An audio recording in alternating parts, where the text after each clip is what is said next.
Bien, bienvenue. Rentrez. Refermez vite la porte quand même, hein, parce que...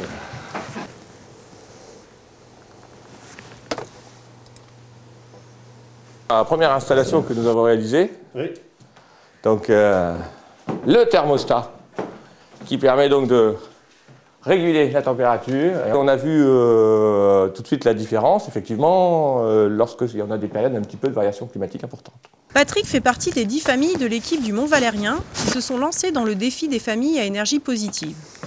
À Nanterre, 6 équipes participent cette année à ce défi environnemental qui a pour but de lutter contre les émissions de gaz à effet de serre. C'est un défi qui était intéressant parce que voilà, on n'allait pas mettre en jeu des sommes financières très importantes. C'est vraiment des petites choses. Et puis on a fait ça parce qu'effectivement, on était un groupe. On voulait tous ensemble participer à, finalement, à une réduction de la consommation de cette énergie qu'il nous faut préserver. Eric est le capitaine de l'équipe du Mont Valérien.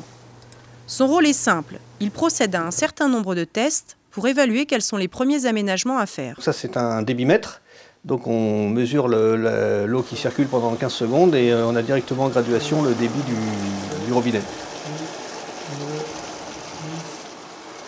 Bon, je suis obligé d'arrêter.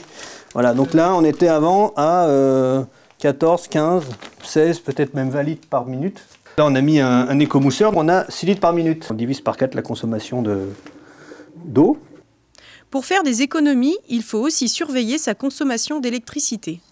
Donc voilà, ça c'est le wattmètre. Donc là maintenant si j'allume mon dispositif qui était en veille, donc là j'ai à peu près 18, 19 watts, donc 20 watts en veille. Et 20 watts ça fait à peu près 20 € par an. Petit plus pour l'équipe du Mont Valérien, le week-end dernier, ils ont utilisé une caméra thermique. Objectif, repérer les lieux mal isolés. Les compteurs sont relevés régulièrement et enregistrés sur un site internet pour évaluer la progression des participants. Le 28-01, j'ai fait la saisie il y a 3 jours avec le relevé des heures creuses et des heures pleines. Donc là, une famille, d'après ces relevés, est à 30% de gain. Le gain escompté est à peu près environ, on va dire entre 150 et 180 € par famille. On veut réduire globalement sur l'ensemble des participants 8% de la consommation donc par rapport à l'année dernière. Donc on a fait tous des mesures, on a tous rentré la consommation, nos indicateurs qu'on avait l'année dernière. On va regarder dans un an.